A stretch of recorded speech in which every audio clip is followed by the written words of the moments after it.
Conseil vous présente son émission spéciale promoteur avec Urbis, Nakara, Angelotti et Sogeprom.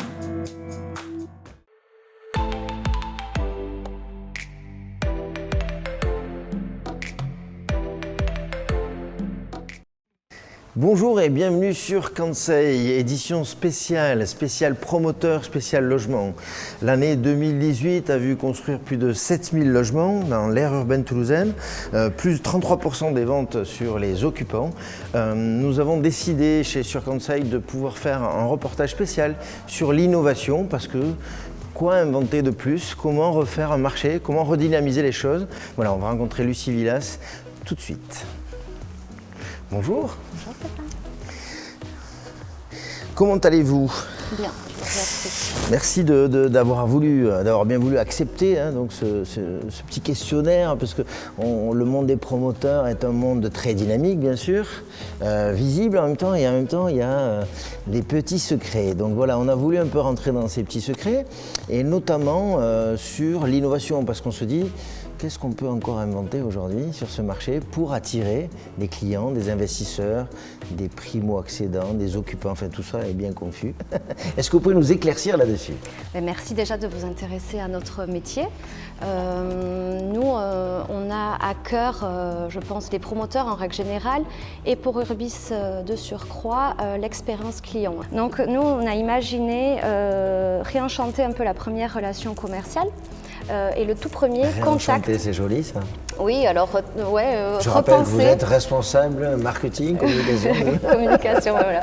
Non, mais voilà, proposer une expérience différente et le prendre par la main et lui proposer une solution rapide et lui proposer un logement personnalisé. Ça, c'était le challenge du départ. Donc ça s'appelle comment cette opération? Donc aujourd'hui, la solution s'est tournée vers un guided chatbot.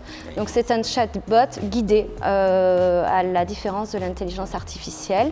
Il répond rapidement à une dizaine de questions, rapidement depuis son smartphone essentiellement. La promesse, c'est 3 logements personnalisés qui correspondent à ses besoins.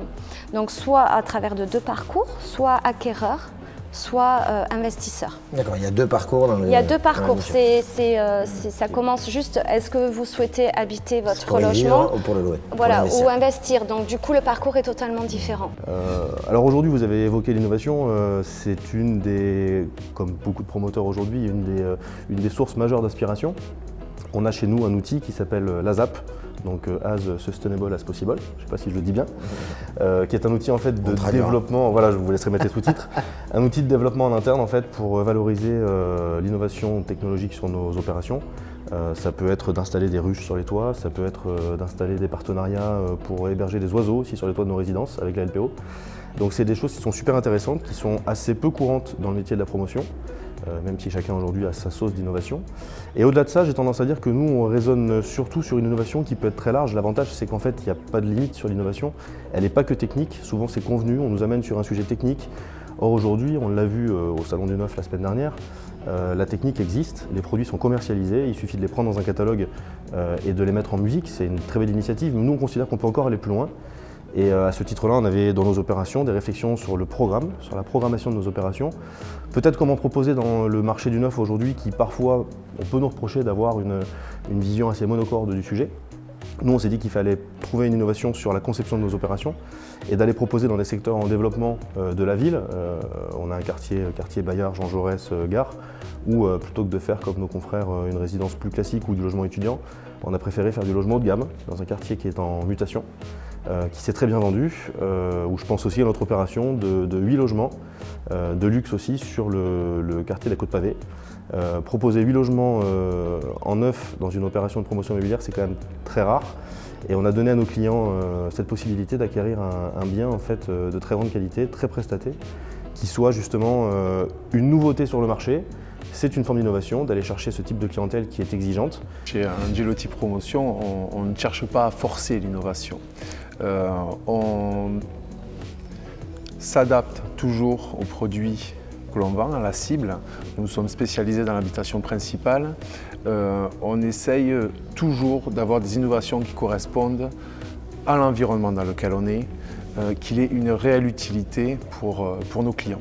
On se dote donc d'outils pour accompagner les clients. Notre espace de vente, l'espace Angelotti en est l'exemple. C'est un environnement où on a souhaité que les clients soient le plus à l'aise possible, avec une ambiance très habitat. On sort des codes de la promotion du blanc laqué, du rouge, et dans un environnement très habitat, très cocooning, qui se sentent vraiment un peu comme chez eux. Et l'idée, c'est que tout de suite, ils puissent configurer leur logement, se projeter. Donc on a des outils aussi physiques, on a une table des matières sur lesquelles ils peuvent toucher, choisir leur carrelage, leur robinetterie. Et tout ça peut être aussi, avec une bibliothèque digitale, mis en évidence d'une manière graphique sur un plan. L'innovation dont j'ai choisi de vous parler, c'est du béton de terre. Donc en fait, au lieu, je ne vais pas rentrer dans les détails techniques parce que ce n'est pas l'intérêt, mais au lieu d'utiliser les matériaux habituels qui sont le ciment, le sable, le gravier, donc qui ne vont pas dans le bon sens pour le bilan carbone de notre planète. Sujet d'actualité. Voilà, sujet d'actualité. Nous, on a proposé à Opidea, et on a gagné un concours notamment avec ça, donc de mettre en œuvre du béton de terre. Donc ça veut dire que la terre qui est sur le site, en fait, vient remplacer une partie des éléments constitutifs du béton. Donc elle vient remplacer un peu de sable, un peu de gravier, un peu de ciment. Et donc j'ai amené un échantillon pour voir, c'est un test. Ça, c'est du béton de terre. Ouais, voilà. Mais vous l'utilisez sur quoi? Sur la façade? Sur quoi? Non, il y a des porteurs et puis il y a des murs. On va même avoir des appartements qui vont avoir ce béton apparent dans l'appartement. En finition. Ouais. Excellent. Ouais, c'est chouette. Parce qu'en plus, c'est complètement tendance d'avoir du béton à l'intérieur. On est parmi les premiers à faire ça dans un collectif de logement classique, quoi. Il y a des collectivités locales qui ont fait ça, je crois, dans des écoles ou ce genre de choses. Mais on est parmi les premiers. Alors, c'est compliqué, il y a plein de mises au point. Et après, alors, la diminution des matériaux polluants, entre guillemets, dépend de la qualité de la terre qui est sur le site. C'est un programme qu'on a choisi d'appeler Origine, parce qu'on s'est dit que voilà, on allait chercher la terre, donc ça vient de là, quoi, l'origine. Et c'est un programme qui est sur la ZAC Andromède, donc qui fait 52 logements, qu'on a actuellement en commercialisation et pour lequel on va lancer les travaux dans le premier semestre. J'espère que vous aurez apprécié donc ces 4 illustrations d'innovation. On vous retrouvera sur un autre reportage qui sera dans le même esprit, l'innovation chez les promoteurs. Nous en avons bien besoin. À très bientôt. Salut.